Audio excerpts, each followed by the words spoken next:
চলে গেলেন। তারপর সেইখানেই ব্রাহ্মণ পত্নীগণকেও কৃপা করলেন।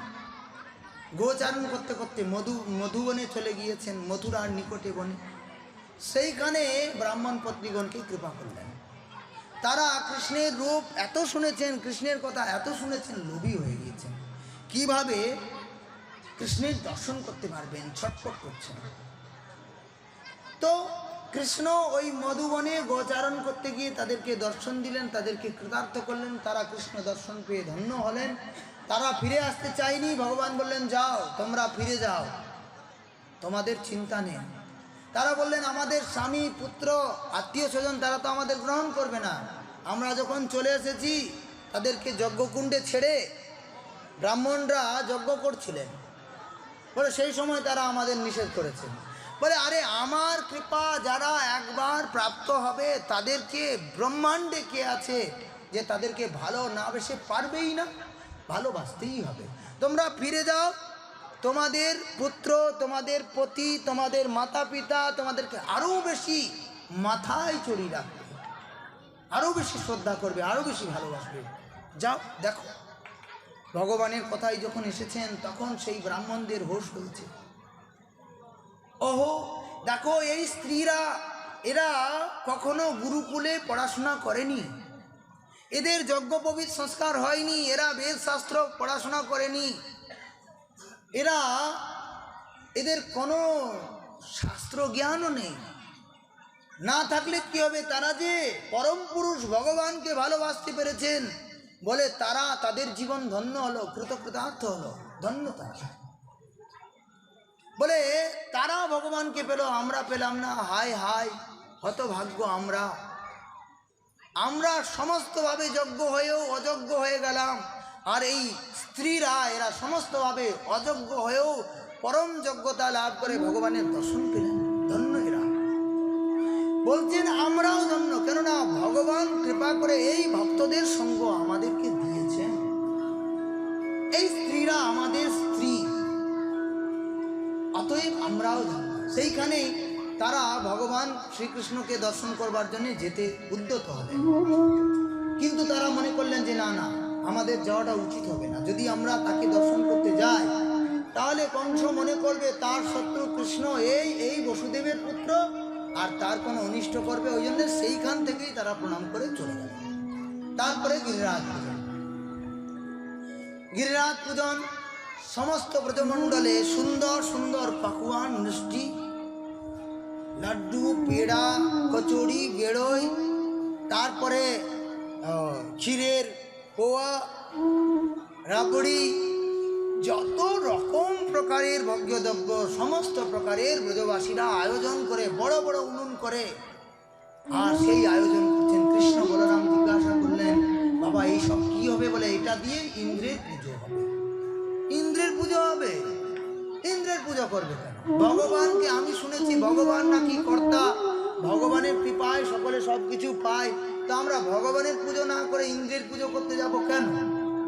বলে ইন্দ্র বর্ষার দেব, তিনি কৃপা করলে বৃষ্টি হয়, আর সেই বৃষ্টির জলে তখন আমাদের শাকসবজি হয়, শস্য হয়, ঘাস উৎপন্ন হয়, যাতে আমাদের গাভীরা তাদের পেট ভরে।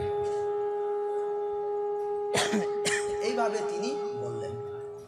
তিনি এইভাবে বললেন, বাবা আচ্ছা, আমি যা শুনেছি আপনার মুখেই তো শুনেছি, আপনি বলেন একমাত্র ভগবানই জীবের কর্ম অনুসারে জীবকে ফল দেয়।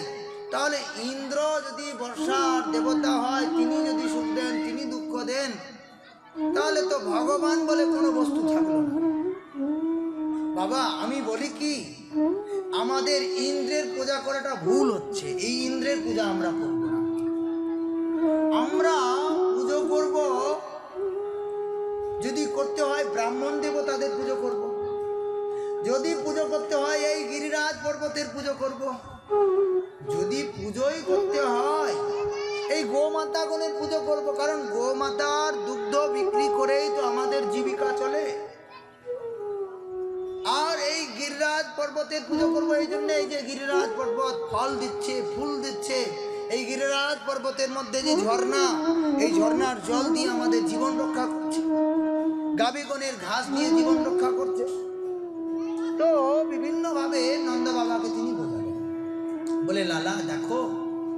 বহুকাল ধরে ইন্দ্রের পুজো করে আসছি, ব্রজবাসীরা আমার একার কথা মানবে? বলে বেশ, তাহলে তুমি সমস্ত ব্রজবাসীকে ডাকো, আমি ব্রজবাসীদের সঙ্গে কথা বলি। কৃষ্ণ এই কথাটা বললেন, কথার মধ্যে যুক্তি ছিল। নন্দ বাবা তাই করলেন। নন্দ বাবাকে সকলে সম্মান করতেন। নন্দ বাবা সকলকে জানালেন, তোমাদের লালা কানাই তোমাদেরকে কিছু বলতে চায়। বলো লালা কানাই। কানাই এইবার বলতে শুরু করলেন। তো সকলে বলে, লালা কানাইয়া তু জো কহে সো করেঙ্গে হাম। তুমি যা বলবে তাই আমরা করব, তুমি চিন্তা করো না, বলো কি করতে হবে। বলে ইন্দ্রের পূজা করবো না, আজ থেকে আমরা গিরিরাজের পূজা করবো, এই বস্তু দিয়েই গিরিরাজ। দাদা গিরিরাজের পূজন তো আমরা জানি না। বলে চিন্তা নেই, আমি জানিয়ে দেবো কি আর করতে হবে। এই যে ভোগ্য বস্তু এইগুলোই নিয়ে উপস্থিত করতে হবে, জল দিতে হবে বড় বড় কলসিতে, আর তুলসী দিতে হবে ওই সমস্ত কিছুর মধ্যে। আর বাস গিরিরাজকে বলবো, হে গিরিরাজ দেবতা আপনি ভোগ গ্রহণ করুন। গিরিরাজ নিয়ে নেবে, গ্রহণ করে নেবে। বলে তাই? হ্যাঁ তাই সদা। বলে তাই করবো, চলো। সকলেই কৃষ্ণের মতকে সাধু সাধু বললেন। ঠিক ঠিক ঠিক। সকলে আনন্দে নেচে উঠলেন। তাই হয়।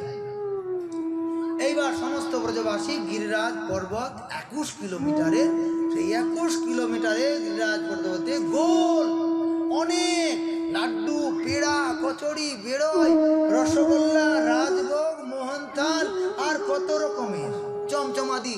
আপনারা আরো ভালো করে জানবেন এইখানে মিষ্টির জায়গা। এটা এই সুন্দর সুন্দর মিষ্টি আর যত রকমের সব রেখে দিয়েছে গোল ঘিরে। বলে লালা এখন কি করতে হবে? তুলসী দাও। তুলসী দেওয়া হলো। জল দাও। জল দেওয়া হলো। এবার সকলে প্রণাম করো। বলো হে গিরিরাজ দেব আপনি ভোগ গ্রহণ করুন।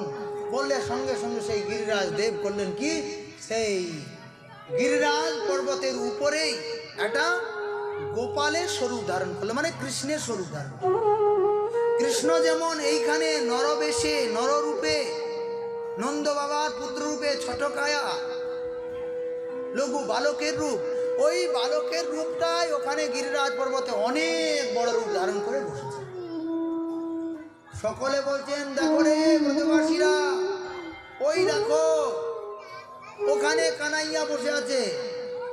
লালা কানাইয়া তু বড় ছেলে। বলে তুমি তোমার নিজের পূজা করাচ্ছ? বলে না না ব্রজবাসীগণ, আমার পুজো করাচ্ছি না।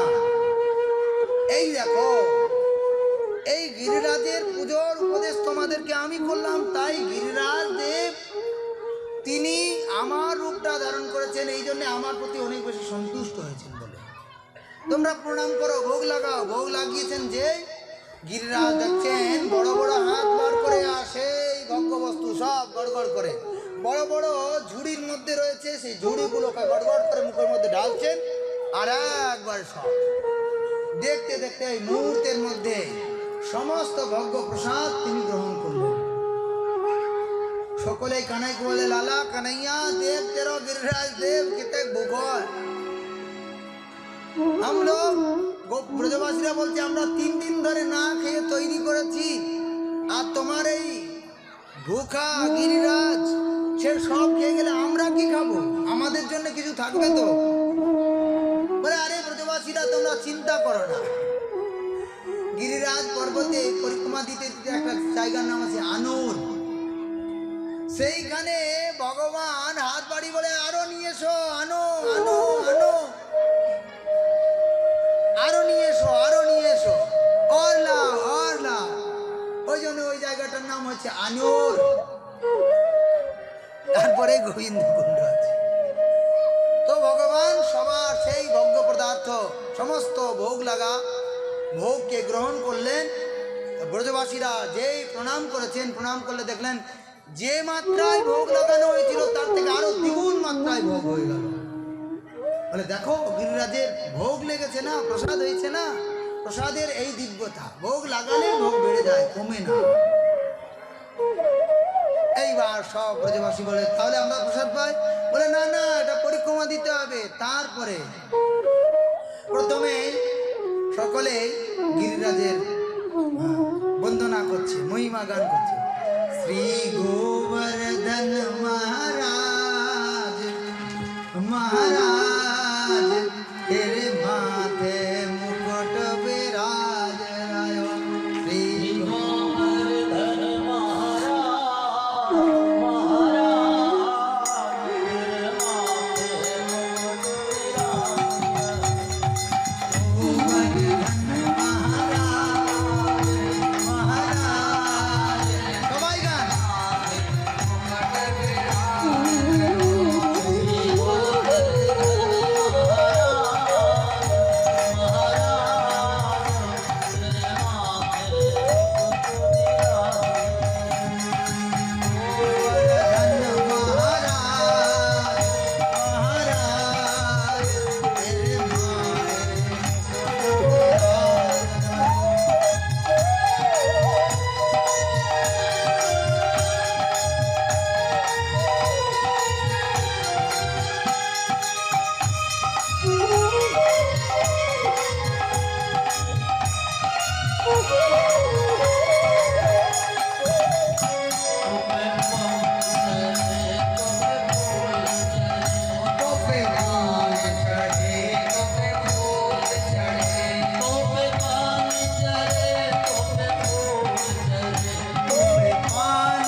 तेरे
করে স্তুতি করলেন, পুজো করলেন।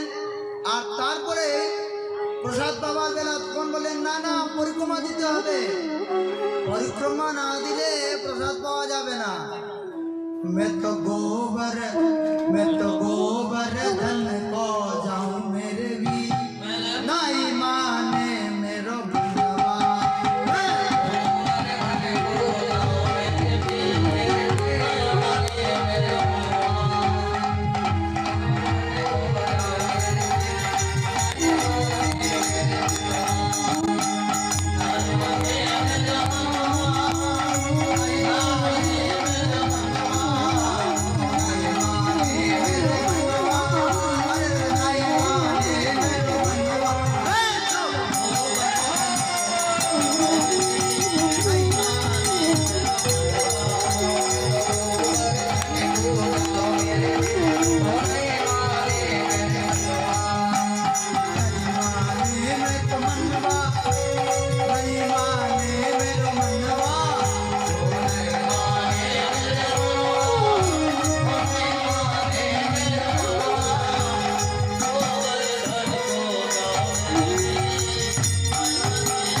গোবর্ধন মহারাজ গিরিরাজের আরতি করবে।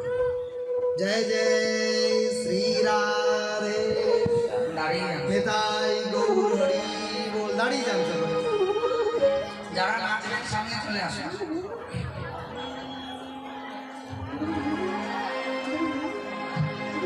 দাও দাও।